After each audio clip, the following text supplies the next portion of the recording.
Dragon Silver, Wizard Gold. Book 1 in the Varthien Saga by Kris Sihto. Chapter 4. The Blaze. 661 OM Tarandir. Year of the Tangled Briar. Norman's Tower. A thin beam of sunlight lanced through the bushes and fell across the eye of the sleeping dragon. Petunia cracked the eye open and considered whether or not the day deserved her attention. A thin veneer of snow covered the ground beyond her bush, and she considered how cold it might be outside of her pocket of warmth, but she could see the puffs of smoke arising from the tower chimney, and logic would suggest that inside would be warmer than out. She turned to her daily hoard count while she mulled over the options. Petunia's hoard was an odd assortment of broken jewellery, random lengths of chain, and small coins that Peter picked up occasionally when he went into town. Slowly she licked each one, eyes closed and half asleep, savouring the varied metallic tastes. The copper penny, found and offered to her just days ago. The length of rusted iron chain she had found herself a month past. The thin, gold-plated piece of twisted metal that may once have been a ring slipped from a finger while swimming. The zinc wire which had been grudgingly given up by the wizard himself after much cajoling. The handle from a brass vase. Each item was revered by the tiny dragon, taking her time with each as lovingly as the one before. One by one they were catalogued, with Petunia saving the best for last. The silver coin was the most precious item amongst the hoard she had so painstakingly arranged.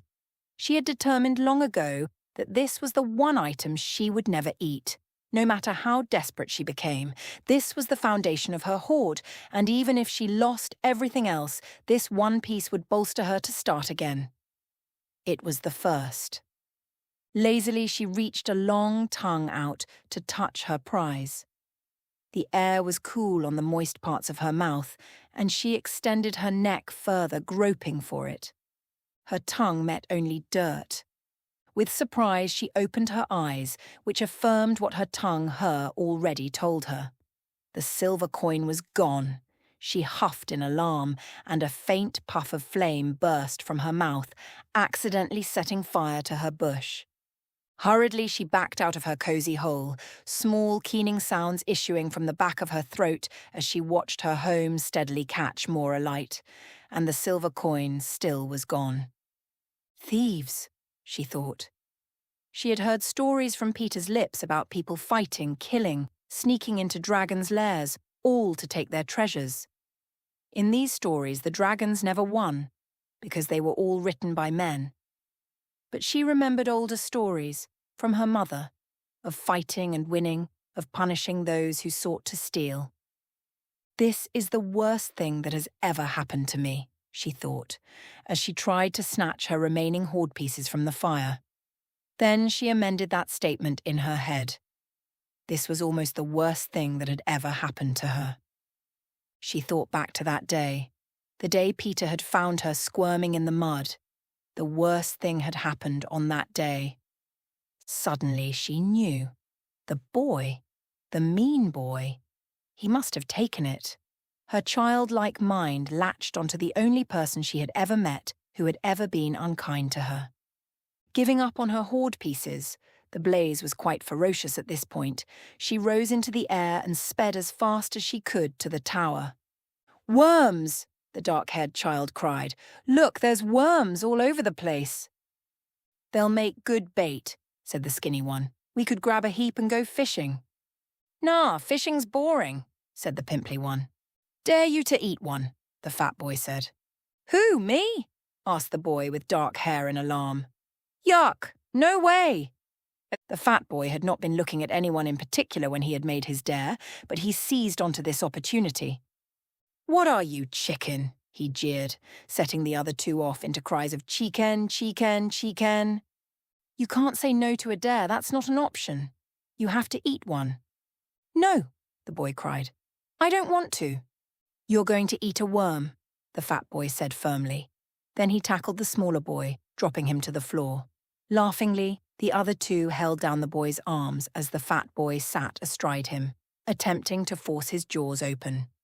Failing in this, he then resorted to peeling back the boy's lips and mashing the worm against the boy's teeth, tucking the remnants into his cheeks.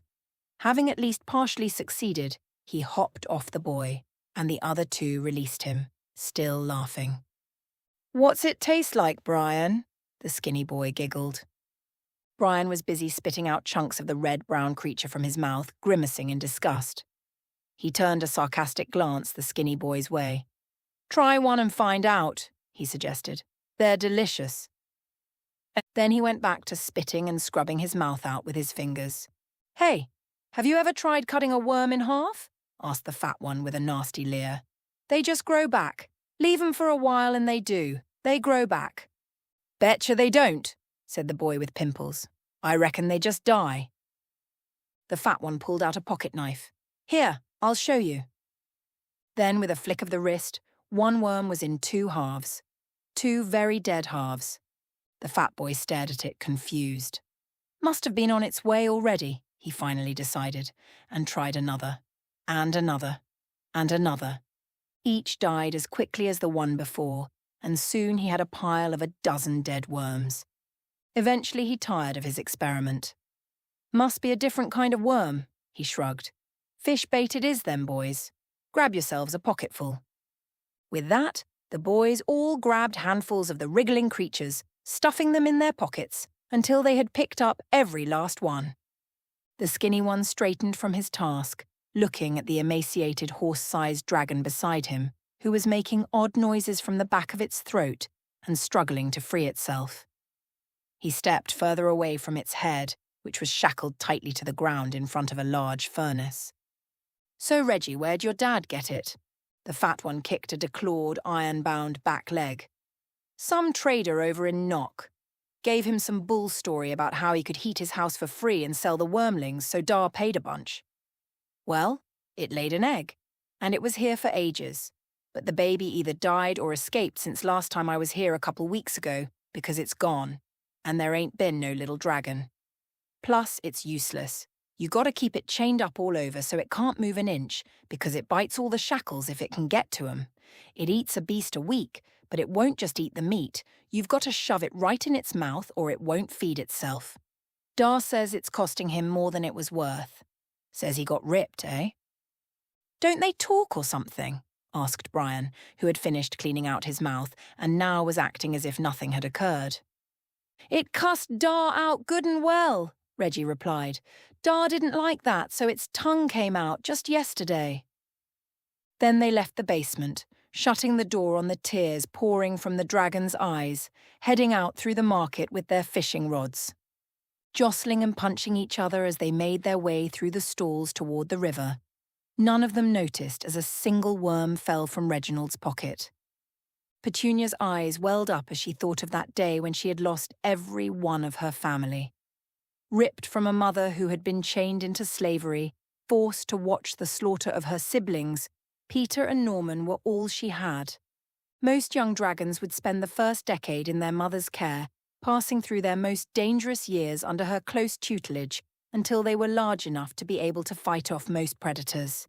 Even so, those first years were still fraught with danger, and out of the 70 to 80 wormlings in any hatching, roughly 2/3 would die. But having all die on the same day was unheard of, and the grief remained inside her like a throbbing wound. Through blurry vision, she made her way into the tower via the unglazed window slit that housed Peter's water carrier. "Where are you?" she shouted, winging about the room at an unsafe speed. "I need you. Where are you? Come here now." She was still shouting when Peter came stumbling up the stairs, bleary-eyed from his broken sleep. He had lain awake for hours, ears straining for a hint of a footstep or creak of a floorboard, but the tower had screamed its silent emptiness to him, each second beating upon his chest like a tabor. "What is it?" he yawned. "Can't it wait?" "No, it can't wait," yelled Petunia. "Where's Norman? We need to go. We need to go now. We need to get it back. We need to get the boy. He took it. It must be him." As she shouted louder and louder, she sped faster and faster around the bewildered teen until finally she flew with a thunk straight into a ceiling beam. Her tiny body crumpled to the floor, and with concern, Peter rushed to cradle her tiny form in his hands. At 8 years old, she was still no larger than his palm, excluding her incredibly lengthy tail, which drooped down past his elbow. Norman's explanation had always been that dragons grow incredibly slowly, but that they never stopped growing, so the house-sized creatures from stories were thousands of years old. She looked so fragile in his hands, and Peter felt suddenly overwhelmed by the events of the night. Where had Norman disappeared to? He'd never left Peter alone in the tower before, and he had no idea what to do, or if Norman was all right, or how to even light the fire without the handy fire starters that Norman kept upstairs. Fire, he thought. A fire would be handy right about now. A faint waft of wood smoke tingled in his nostrils as a reminder. Fire, he thought. He hadn't lit it yet, so why was the smell so pervasive? He rushed to the window, and there he saw it, the blazing bush, tongues of flame licking high in search of more fuel, threatening branches from a neighbouring tree. Peter looked around wildly, searching for a safe spot to deposit his charge. But this floor was desolate of soft or warm. Giving up on anywhere to put her, he tucked her petite form into his hip pocket, curling her tail up and tucking it in beside her so that it wouldn't tangle with his legs. Then, grabbing the wash bucket from its hook by the window, he leaped for the stairs, bounding down them 2 at a time and out the front door. Bypassing the well entirely, Peter ran for the tiny trickle of a stream that passed by the tower. Barely enough to get your ankles wet, he and Norman used to joke, and it was true. He scooped at the water with the bucket, but there was not enough depth to submerge it fully, and with each scoop, less than a quarter of the bucket was filled. But scoop he did, and with each scoop, he threw what little water he had gleaned over the blazing fire. 1 scoop, 2, 3, 4, 5, and with each, a tiny hiss of steam from where it had landed. Turning to look, Peter saw that the blaze reclaimed its lost territory almost as quickly as the water had doused it. "Ah!" he cried at the fire, every iota of his will draining into that one sound, throwing the water, bucket and all, towards the bush. And with that sound, a release, like a cork popping, and an impossible amount of water fountained out of the bucket as Peter collapsed onto the stony shore. Then the tears came. Angry, frustrated, howling, exhausting, burning wet furrows letting out the pain of being alone and scared and overwhelmed.